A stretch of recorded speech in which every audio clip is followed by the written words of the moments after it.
معزز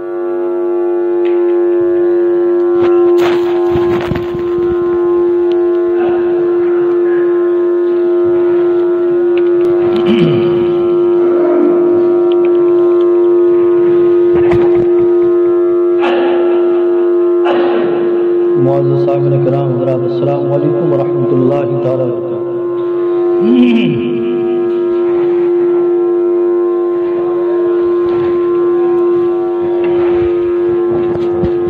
الحمد للہ حمد الشاکرین وافضل الصلاۃ واکمل السلام علی سید المرسلین ونبی الانبیاء وعظیم الرجاء وحمیم الجود والعطاء وماحی الذنوب والخطا وشفیعنا یوم الجزاء ومعدن انوار اللہ ومخزن اسرار اللہ وسیدنا مولانا نبینا ووکیلنا وکفیلنا وعوننا ومعیننا وغوثنا وغیثنا محمد المصطفیٰ صلی اللہ علیہ وآلہ وسلم۔ قال اللہ تبارک وتعالی فی القرآن المجید والفرقان الحمید والذین هم لأمانتهم وعهدهم راعون والذین هم علی صلاتهم یحافظون اولئک هم الوارثون الذین یرثون الفردوس هم فیها خالدون وَلَقَدْ خَلَقْنَا الْإِنسَانَ مِنْ صُلَالَةٍ مِّن طِينٍ ثُمَّ جَعَلْنَاهُ نُطْفَةً فِي قَرَارٍ مَّكِينٍ صدق اللہ مولانا العظیم وبلغنا رسوله النبی الکریم ونحن على ذلك لمن الشاہدین والشاکرین والحمد للہ رب العالمین۔ رب اشرح لي صدری ويسر لي امری واحلل عقدۃ من لسانی یفقهوا قولی۔ اللہم ربی لا تذرنی فردا وانت خیر الوارثین۔ غوث اعظم بمن بے سر و ساما مدد قبلہ دی مدد کعبہ ما مدد قادری یمنار یا غوث اعظم زنم زمد شیخ احمد رضا خان خود بعالم زنم۔ حضور سیدی سرکار خواجہ غریب نواز علی رحمۃ رضوان ارشاد فرماتے ہیں، چمن پر جرم و عصیانم توئی غفار یا اللہ۔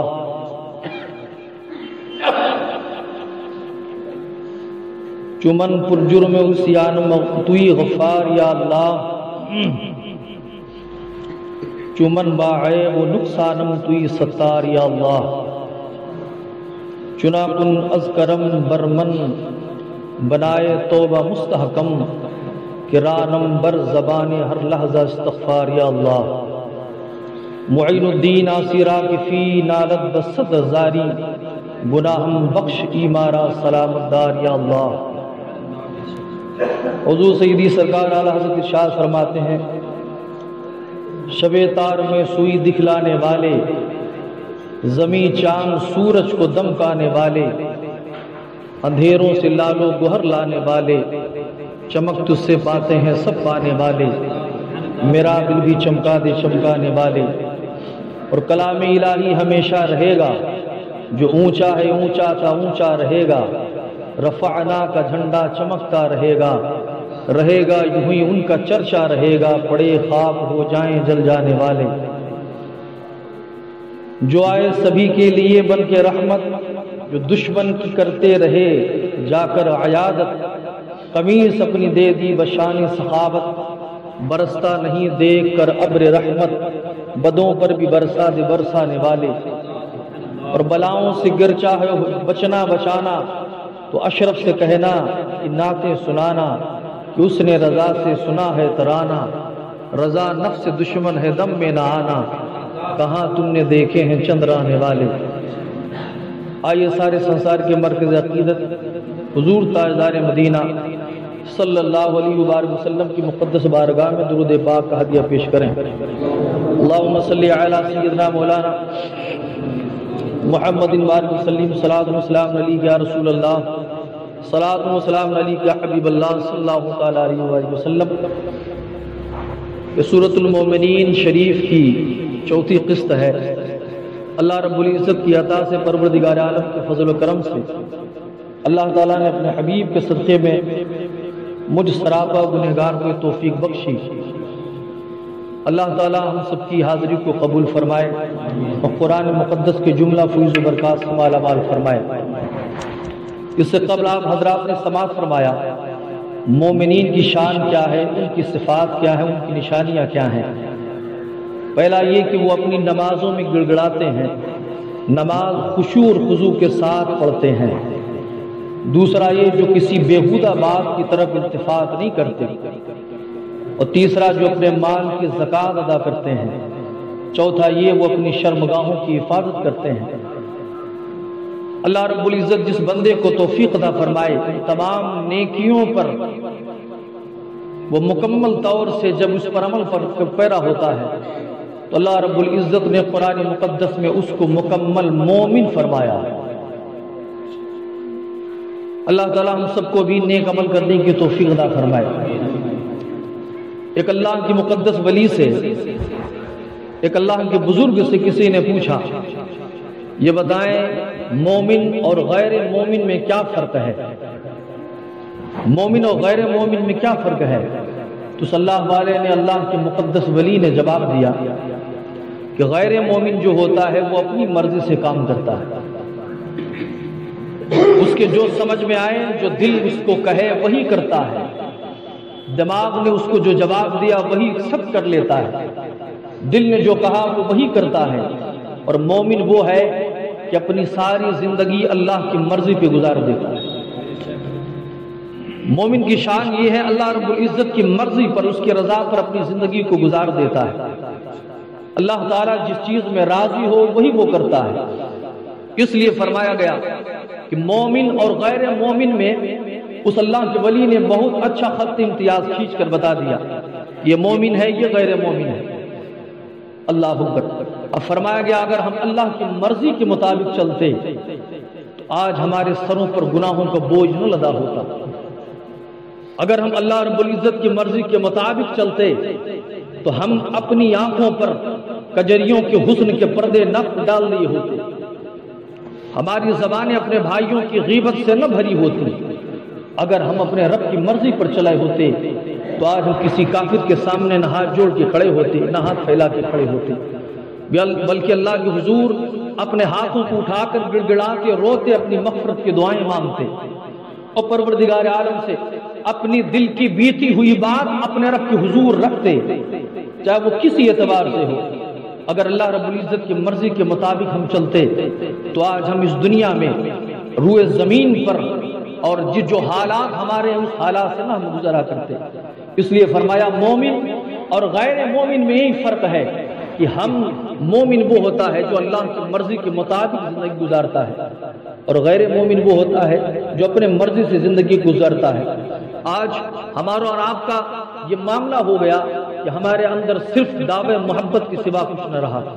دعویٰ ہے حضور رحمت للعالمین شفیع المذنبین سے محبت کا، دعویٰ ہے ہمیں غوث اعظم رضی اللہ تعالیٰ عنہ سے محبت کا، خواجہ غریب نواز سے محبت کا دعویٰ ہم کرتے ہیں، رسول اللہ صلی اللہ علیہ وسلم کے غلاموں سے محبت کا دعویٰ ہم کرتے ہیں، مگر کام وہ کرتے ہیں جس سے حضور صلی اللہ علیہ وسلم ناراض ہو جائیں۔ کام ہم وہ کرتے ہیں جس سے خواجہ غریب نواز کی روح کو سکون نہیں بلکہ تڑپن ہوتی ہے۔ کام ہم وہ کرتے ہیں کہ رحمت للعالمین شفیع المذنبین مدینہ طیبہ میں تڑپ جایا کرتے ہیں، بلکہ تقاضے محبت تو یہ ہے کہ اللہ اس کے رسول صلی اللہ علیہ وسلم جسے پسند کرے ہم وہ حتی الامکان پسند کرنے کی کوشش کریں۔ ہماری زندگی کا مقصد اللہ اس کے رسول کو راضی کرنا ہو جائے۔ محبت کا تقاضا جو یہ ہے کہ خیال مصطفیٰ ہمارا وظیفہ بن جائے، ہم اپنے آپ کو عشق رسول کے بازار میں بیچ دیں، اور یہ دل جب اللہ کے خوف سے جل کر کباب ہو جائے تب ایسے معاملے پر اللہ رب العزت قرآن مقدس میں خود اس بندے کی کامیابی کی گواہی دیتا ہے، فرماتا اولئک علی ھدی من ربہم واولئک هم المفلحون۔ اور جب وہ بندہ اللہ اس کے رسول کے مرضی کے مطابق اپنی زندگی کو گزارتا ہے تو جس راستے سے وہ گزرتا ہے پھر آواز آتی ہے کہ محمد سے وفا تو نے تو ہم تیرے ہیں، یہ جہاں چیز ہے کہ اللہ و قلم تیرے ہیں۔ درود پاک پڑھیں اللہم صلی علی مولانا محمد بارک وسلم، صلاۃ و سلام علیہ یا رسول اللہ علیہ وسلم۔ پھر جس کا تعلق یار سے ہو جاتا ہے، جس کا تعلق اللہ اس کے رسول سے ہو جاتا ہے تو اس کا معاملہ کچھ اور ہوا کرتا ہے۔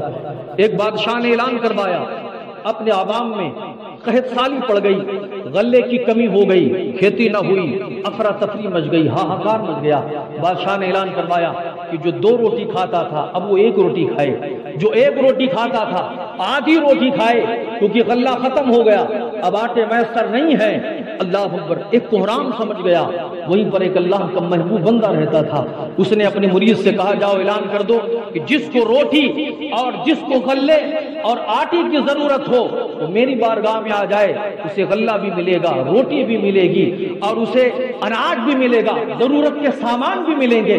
مریدین نے کہا حضور یہ آپ نے بہت بڑا اعلان کروا دیا، جب بادشاہ پورا نہ کر سکا، آپ تو فقیر آدمی ہو، آپ تو اللہ والے آدمی ہو، آپ نے اتنا بڑا اعلان کر کے بہت خراب کام کیا ہے میری نظر میں۔ اس اللہ کے ولی کو غصہ آیا، جلال میں آ کے فرمایا خاموش ہو جا نادان، یہ تعلق کی بات ہے، اس کا تعلق دنیا دار سے تھا تو اعلان کروا دیا غلے ختم ہو گئے، اور ہمارا تعلق کسی دنیا دار سے نہیں ہے بلکہ پروردگار عالم کی احمد مختار سے میرا تعلق ہے۔ یہ تعلق کی بات ہوتی ہے، فرمایا تعلق جس سے جس کا ہوتا ہے اسی اعتبار سے وہ زندگی گزارا کرتا ہے۔ فرمایا تعلق پیدا کر لو اللہ اس کے رسول سے، کہ نہ تم دنیا میں کبھی خسارے میں رہو گے نہ آخرت میں خسارے میں رہو گے۔ اور یہ تعلق اتنا آسان بھی نہیں ہے کہ رات میں کنجریوں کے ناچ بھی دیکھیں اور اللہ اس کے رسول سے تعلق ہو جائے، ناچ گانے میں اپنے آپ کو ملوث کر کے رکھیں پھر سمجھیں کہ مصطفیٰ جان رحمت سے تعلق ہو جائے، یہ آسان معاملہ نہیں ہوتا ہے۔ فرمایا ایک مثال بڑی اچھی دی گئی ہے، فرمایا ایک مالی اپنے چمن سے گزرا، دیکھا پھولوں کا گچھا ہے، پھول کبھی دائیں جاتے کبھی بائیں جاتے، کبھی ادھر جاتے کبھی ادھر جاتے، لچک پیدا ہو گئی تھی۔ تو مالی نے پھولوں سے پوچھا اتنی بے قراری کیوں ہے، جتنی تڑپن کیوں ہے؟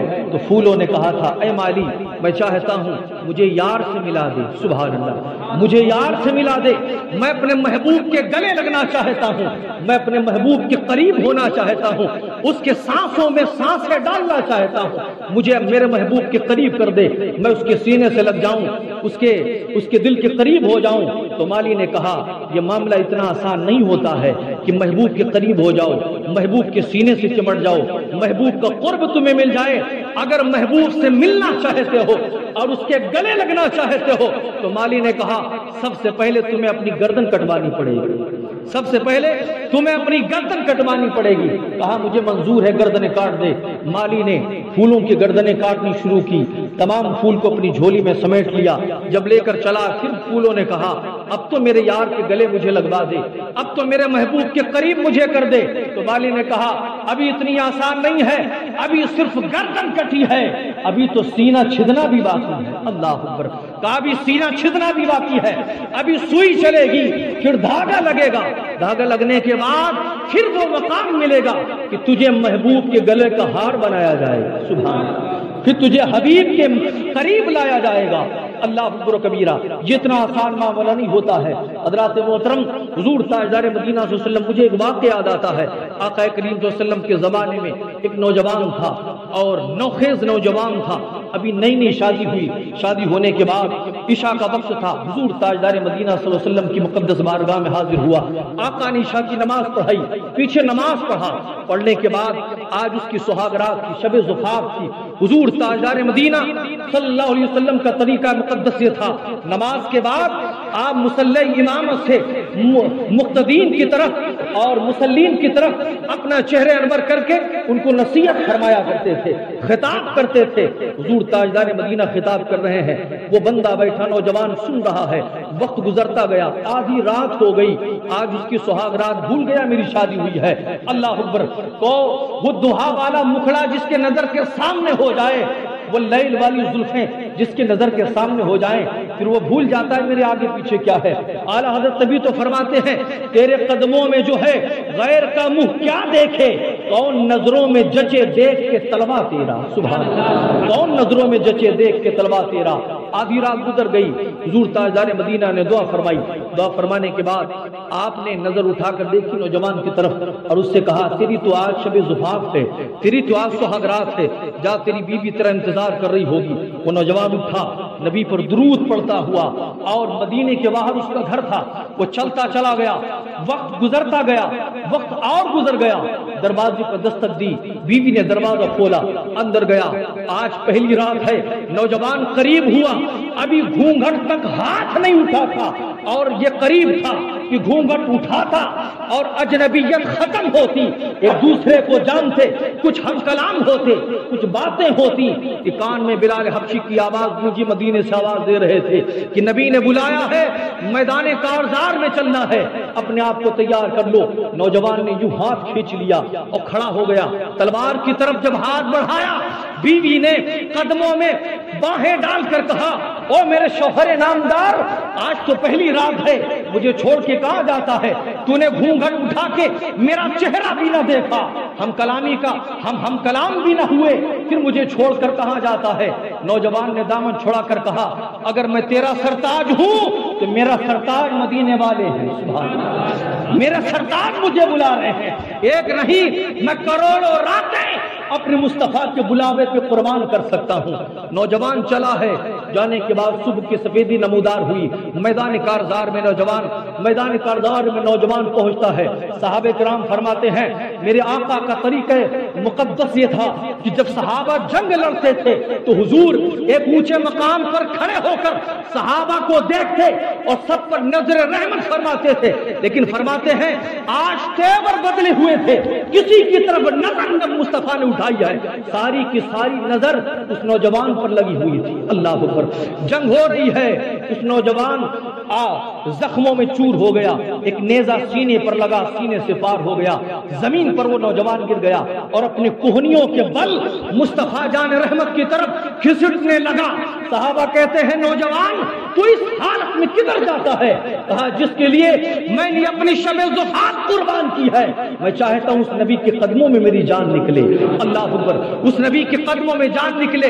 حضور وہاں سے دیکھ رہے ہیں، میرے آقا نے فرمایا صحابہ اس نوجوان کو روکو۔ کہا یا رسول اللہ آپ کے قدموں میں یہ جان دینا چاہتا ہے۔ کہا صحابہ نہیں، اس نوجوان کو روکو جو مجھ سے اس حد درجے محبت کرتا ہے، پھر وہ مجھ تک نہیں آتا بلکہ خود آقا اس کے پاس جایا کرتے ہیں۔ اللہ اکبر و کبیرہ۔ حضور تاجدار مدینہ تشریف لائے، اپنی باہوں میں لیتے ہیں، ایک نظر دیکھی اور روح قبض سے سری سے پرواز کر جاتی ہے۔ میرے آقا کبھی ہنستے کبھی مسکراتے۔ صحابہ نے پوچھا یا رسول اللہ یہ ہنسنے مسکرانے کی بات کیا ہے؟ آقا نے مسکرا کر کہا، روتے ہوئے فرمایا اس نوجوان نے اپنا سب کچھ اپنے نبی پر قربان کر دیا ہے، اور مسکرا اس لیے رہا ہوں کہ حوروں نے نہ جنت کا انتظار کیا ہے نہ قبر کا انتظار کیا ہے، حوریں میدان کارزار میں اتر چکی ہیں۔ سبحان اللہ، یہ مقام ہے۔ اللہ اکبر۔ تو فرمایا یار کی قربت اتنی آسانی سے نہیں ملتی ہے۔ درود پاک پڑھیں اللہم صلی مولانا محمد وسلم، صلاۃ و سلام علیہ یا رسول اللہ صلی اللہ تعالی علیہ وبارک وسلم، صلاۃ و سلام علیہ یا رسول اللہ۔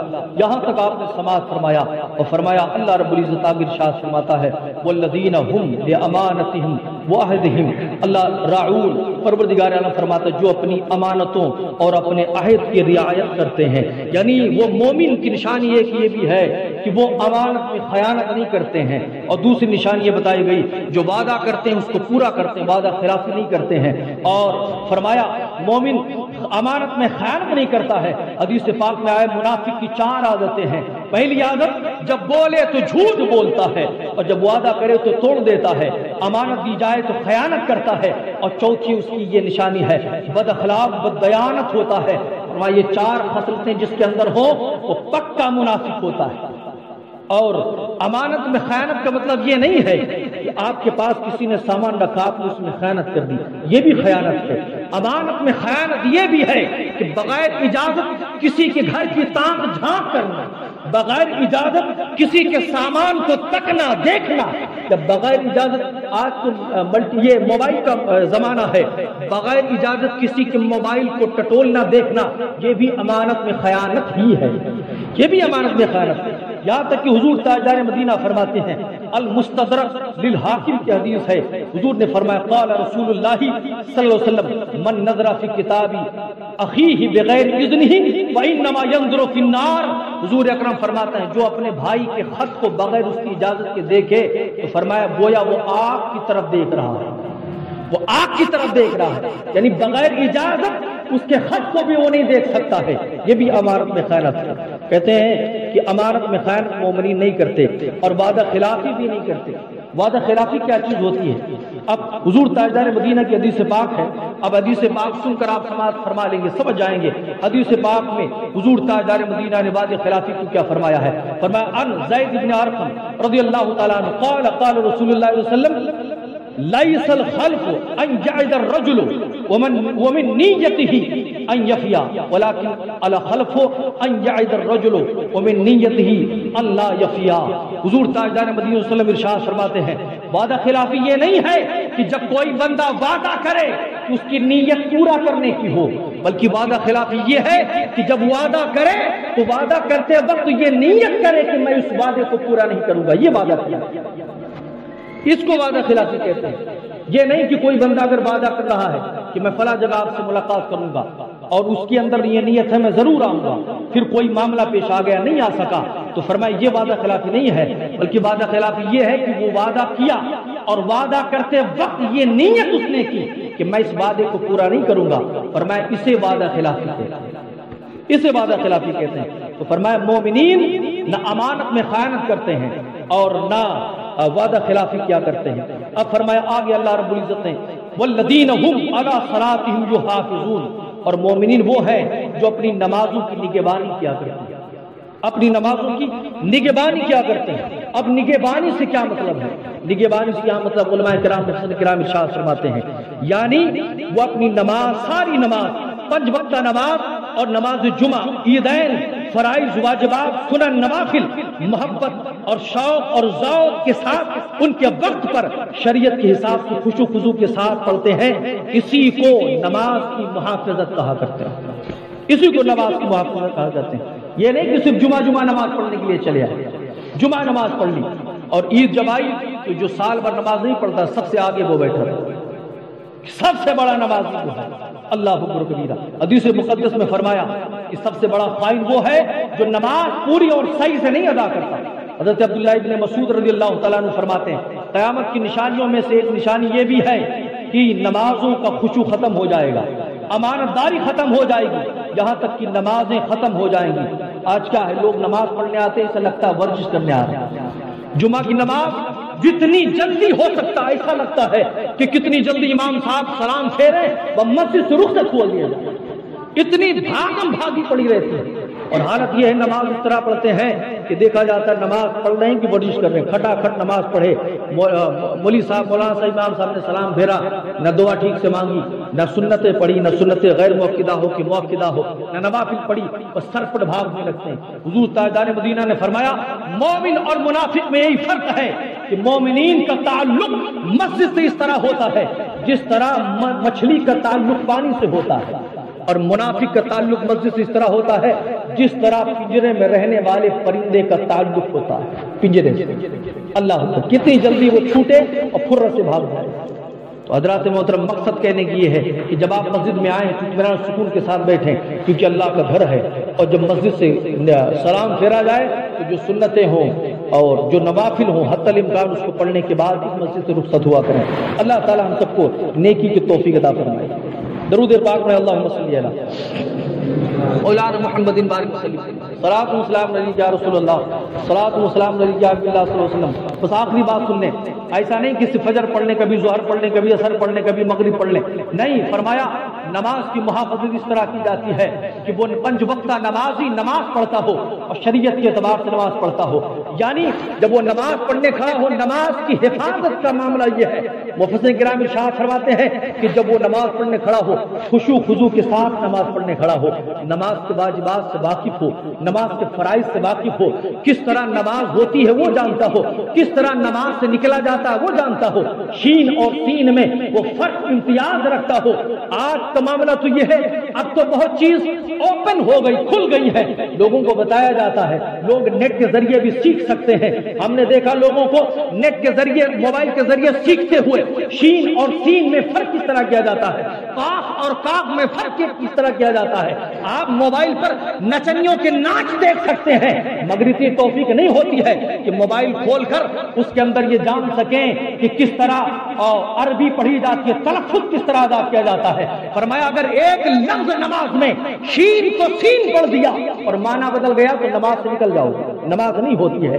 اس لیے فرمایا نماز کی محافظت کرو، شین و سین، اور اسی لیے فرمایا گیا ہے کہ جو احکام نماز سے واقف ہوتا ہے اس کی 2 رکعت نماز، اور جو احکام نماز سے واقف نہیں ہوتا ہے اس کی ساری رات نماز، اس 2 رکعت نماز کے بھی کا بھی مقابلہ نہیں کر سکتا۔